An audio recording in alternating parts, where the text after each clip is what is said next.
ఈ 2 చట్టాలు తెచ్చిన దానివల్ల ప్రజలు ఆనందంగా ఉండారంటే లేరనే చెప్పవచ్చు. అటు గిరిజనుల్లో గానీ, ఇటు ఇతర కులస్తుల్లో గానీ లేదు.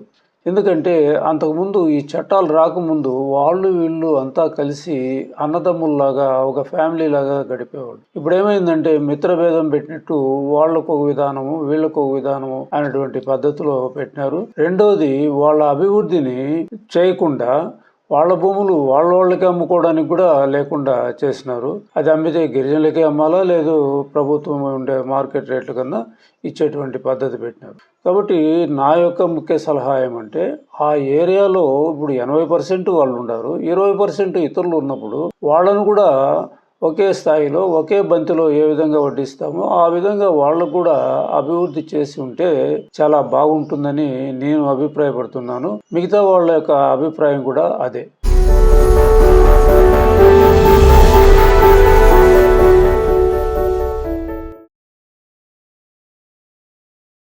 ఆంధ్రప్రదేశ్ షెడ్యూల్ ప్రాంతాల రైతువారీ సెటిల్మెంట్ రెగ్యులేషన్ చట్టం గురించి తెలపండి.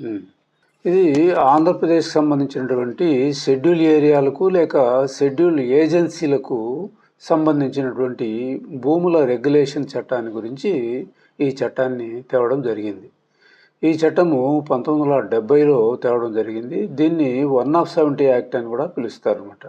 అంటే షెడ్యూల్ ఏరియా, షెడ్యూల్ ఏజెన్సీ ఏరియాలు అంటే ఏమో అది ముందుగా మనం తెలుసుకోవాల్సిన అవసరం ఉంది. ఆ ఏరియాలో నివసించేటువంటి ప్రజలకు సంబంధించినటువంటి భూముల క్రయ విక్రయాలపైన నియంత్రణ తేవడం జరిగింది. తర్వాత వారి హక్కులను పరిరక్షించడం జరుగుతుంది.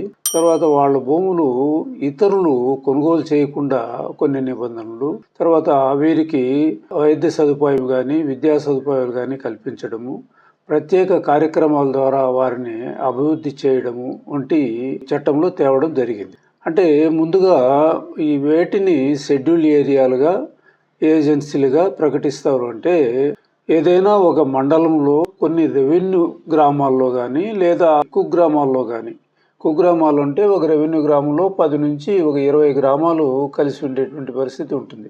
ఆ గ్రామాల్లో మెజారిటీగా గిరిజనులు ఎక్కువగా ఉండేటువంటి ప్రాంతాలను ఏజెన్సీ ప్రాంతాలుగా గుర్తించడం జరుగుతుంది. ఎక్కువ అంటే సుమారు 70 నుండి 80% మంది గిరిజనులే ఉండాలి. తర్వాత మిగిలిన 20 నుంచి 30% ఇతరులు కూడా ఉండవచ్చు. ఉన్నప్పటికీ కూడా ఆ ఏరియాను ఏజెన్సీ ఏరియా లేక షెడ్యూల్ ఏరియా అనేటువంటి ప్రాంతంగా డిక్లేర్ చేస్తారు.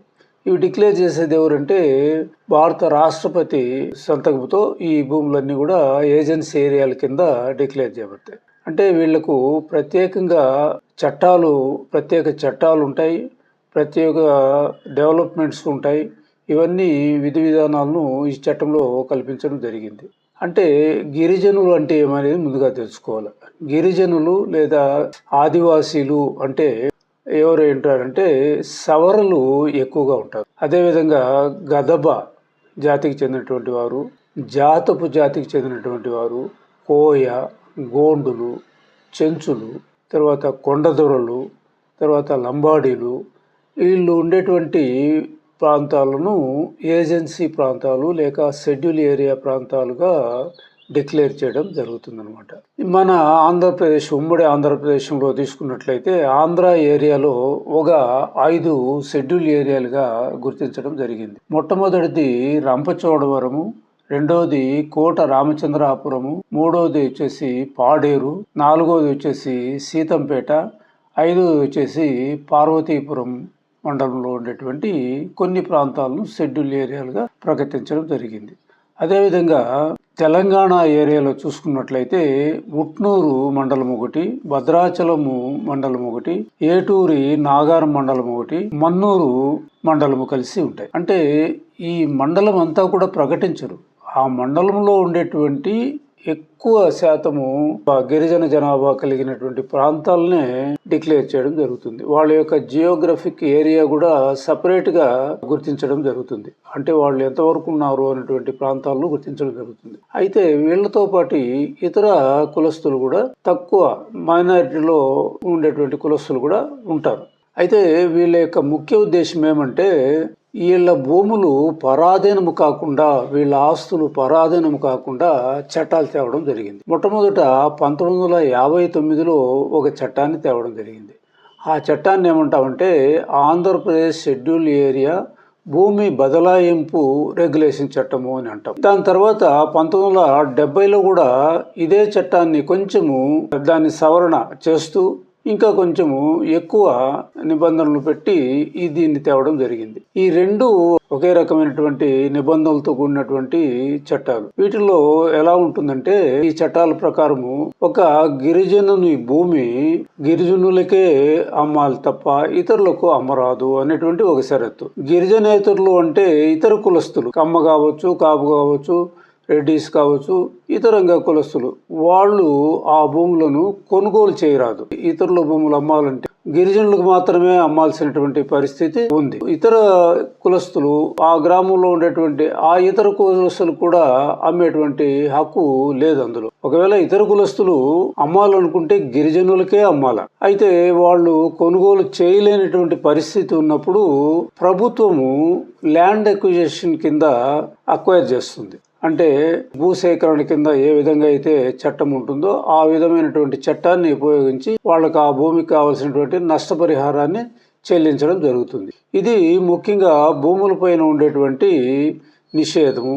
ఈ విధంగా ల్యాండ్ అక్విజిషన్ కింద పర్చేస్ చేసినటువంటి భూమిని ప్రభుత్వ అవసరాలకు వాడుకోవచ్చు. ఏదైనా ఆఫీసులు కానీ, ఏదైనా వాళ్ళ యొక్క డెవలప్మెంటల్ బిల్డింగ్స్ కానీ, అసోసియేషన్ బిల్డింగ్స్ కానీ వాటన్నిటికీ వాడుకోవచ్చు. అయితే ఒకవేళ వాళ్ళకై మిగిలినటువంటి భూమిని ఆ భూమిని మళ్ళా గిరిజనులకే డీకేటీ పట్టాల రూపంలో పట్టాలు ఇవ్వడం జరుగుతుంది అన్నమాట.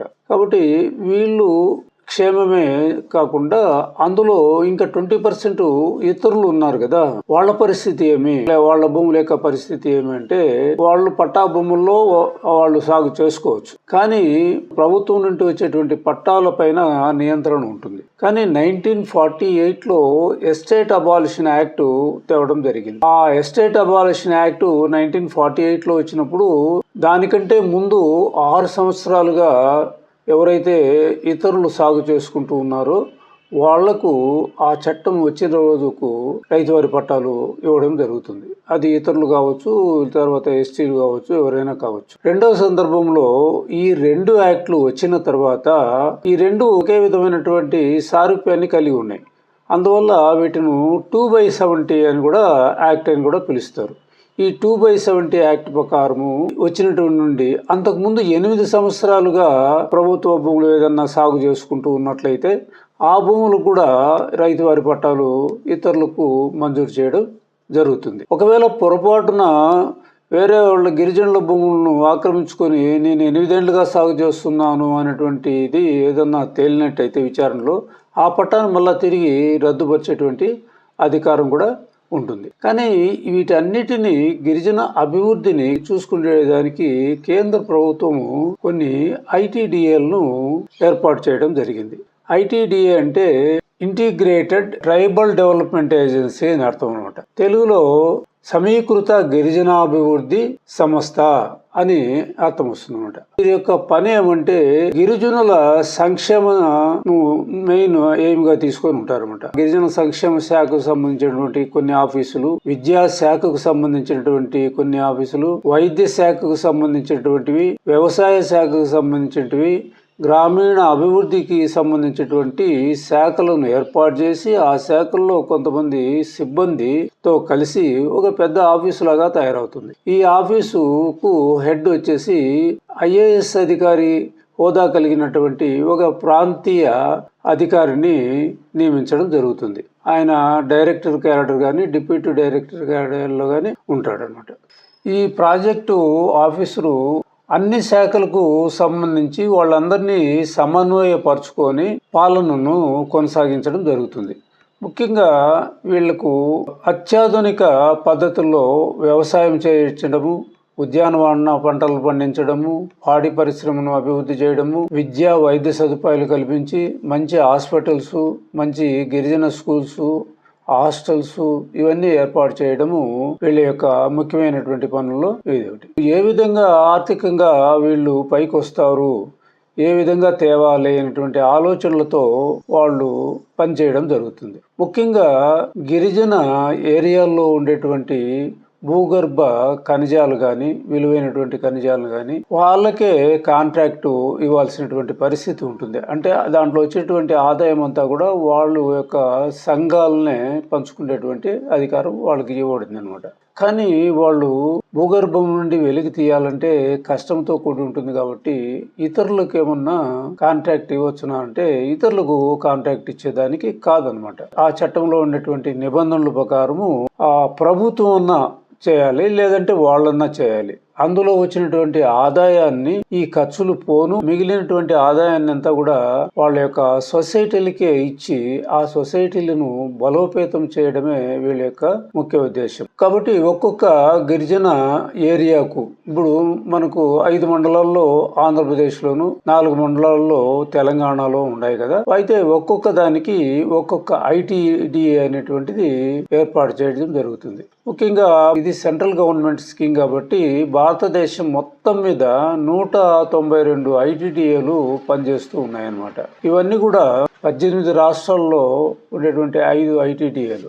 కాబట్టి ఆంధ్రప్రదేశ్లో ఉండేటువంటి 5 ITDAలు, తెలంగాణలో ఉండేటువంటి 4 ITDAలు అన్నీ కలిసి మొత్తము ఉభయ రాష్ట్రాల్లో 9 ITDAలను ఏర్పాటు చేయడం జరిగింది. వీళ్ళ యొక్క పని అంతా కూడా గిరిజనులను ఏ విధంగా వీళ్ళను పైకి తీసుకురావాలా అనేటువంటి ప్లాన్లు, ప్రణాళికలు వేసి వాటిని అమలు చేయడంలో వీళ్ళు ముఖ్య పాత్ర వహిస్తారు. మన భారతదేశం అంతటా నేను చెప్పినప్పుడు 18 రాష్ట్రాల్లో ఏజెన్సీ ప్రాంతాలను రాష్ట్రపతి గుర్తించడం జరిగింది. వీళ్ళల్లో మొత్తము జనాభా వచ్చేసి 39 లక్షల గిరిజనులను గుర్తించడం జరిగింది. అదేవిధంగా గ్రామాలు వచ్చేసి 22,000 గ్రామాలను కూడా దేశం మొత్తం మీద ఈ గిరిజన ఏజెన్సీ ప్రాంతాలను గుర్తించడం జరిగింది. వీటన్నిటి కూడా రాష్ట్రపతి ఆమోదంతో పడింది అనమాట. తర్వాత వీళ్ళ కోసం ప్రతి సంవత్సరము 24,000 కోట్లను ఖర్చు చేపెట్టడం కూడా జరుగుతూ ఉందన్నమాట. అయితే ఈ సుప్రీంకోర్టు కూడా ఈ మధ్య ఆదేశాలు ఇవ్వడం కూడా జరిగింది. గిరిజనులను ముఖ్యంగా దృష్టిలో పెట్టుకొని వారిని ఏ విధంగా వాళ్ళని పైకి తీసుకురావాలా అనేటువంటిది ఒకటి. రెండోది వాళ్ళ ఏరియాలో ఉండేటువంటి భూగర్భ ఖనిజాలు కానీ తర్వాత ఏదైనా సంపద ఉంటే అది వాళ్ళకే వాళ్ళ సొసైటీల ద్వారా వాళ్ళను బలోపేతం చేయాలనేటువంటి విధానంలో చేయాలని. తర్వాత ఇతర కులస్తులు వీళ్ళు కలిసి ఉండడం వల్ల వాళ్ళ ఆచార వ్యవహారాలు వీళ్ళ యొక్క ఆచార వ్యవహారాలు వేరువేరుగా ఉంటాయి కాబట్టి సాధ్యమైనంత వరకు వాళ్లకు ఇతర కులస్తులకు పునరావాసం వేరే చోట కల్పిస్తే బాగుంటుంది అనేటువంటిది ఆర్డర్ అయితే వేయలేదు కానీ బాగుంటుంది అనేటువంటి ఉద్దేశంతో చెప్పినారు. ఎందుకంటే వాళ్ళ యొక్క ఆచార వ్యవహారాల్లో కానీ తర్వాత సంస్కృతుల్లో కానీ తేడాలు అయితే ఉంటాయి. అయితే ఈ 2 చట్టాలు తెచ్చిన దానివల్ల ప్రజలు ఆనందంగా ఉండారంటే లేరనే చెప్పవచ్చు. అటు గిరిజనుల్లో కానీ ఇటు ఇతర కులస్తుల్లో కానీ లేదు. ఎందుకంటే అంతకుముందు ఈ చట్టాలు రాకముందు వాళ్ళు వీళ్ళు అంతా కలిసి అన్నదమ్ముల్లాగా ఒక ఫ్యామిలీ లాగా గడిపేవాళ్ళు. ఇప్పుడు ఏమైందంటే మిత్రభేదం పెట్టినట్టు వాళ్ళకు ఒక విధానము వీళ్ళకు ఒక విధానము అనేటువంటి పద్ధతిలో పెట్టినారు. రెండోది వాళ్ళ అభివృద్ధిని చేయకుండా వాళ్ళ భూములు వాళ్ళకే అమ్ముకోవడానికి కూడా లేకుండా చేసినారు. అది అమ్మితే గిరిజనులకే అమ్మాలా లేదు ప్రభుత్వం ఉండే మార్కెట్ రేట్ల కన్నా ఇచ్చేటువంటి పద్ధతి పెట్టినారు. కాబట్టి నా యొక్క ముఖ్య సలహా ఏమంటే ఆ ఏరియాలో ఇప్పుడు 80% వాళ్ళు ఉన్నారు, 20% ఇతరులు ఉన్నప్పుడు వాళ్ళను కూడా ఒకే స్థాయిలో ఒకే బంతిలో ఏ విధంగా వడ్డిస్తామో ఆ విధంగా వాళ్ళకు కూడా అభివృద్ధి చేసి ఉంటే చాలా బాగుంటుందని నేను అభిప్రాయపడుతున్నాను. మిగతా వాళ్ళ యొక్క అభిప్రాయం కూడా అదే. ఎందుకంటే ఈ విధానంలో షెడ్యూల్ ప్రాంతాల్లో నివసించేటువంటి గిరిజనులు కానీ ఆ ఏరియాలో ఉండేటువంటి వాళ్ళు కానీ ఆందోళన వ్యక్తం చేస్తూ నిరాశ నిస్పృహలతో ఉండడం జరుగుతూ ఉందన్నమాట. అయితే ప్రభుత్వ దృష్టిలో మేము వీళ్ళని బాగా అభివృద్ధి చేస్తున్నాము అనేటువంటిది ఉంది. నిజంగా కూడా అభివృద్ధి అనేటువంటిది జరుగుతూ ఉంది. ఎందుకంటే ప్రతి సంవత్సరము వీళ్ళ కోసము 24,000 కోట్లను ఖర్చు పెట్టడం జరుగుతుంది. ఈ 192 ITDAలన్నీ కూడా కేంద్ర ప్రభుత్వ ఆధీనంలో ఉన్నటువంటి గిరిజన సంక్షేమ శాఖ మంత్రిత్వ శాఖ ద్వారా వీళ్ళందరూ పనిచేయడం కూడా జరుగుతూ ఉంటుంది అనమాట. Thank you very much.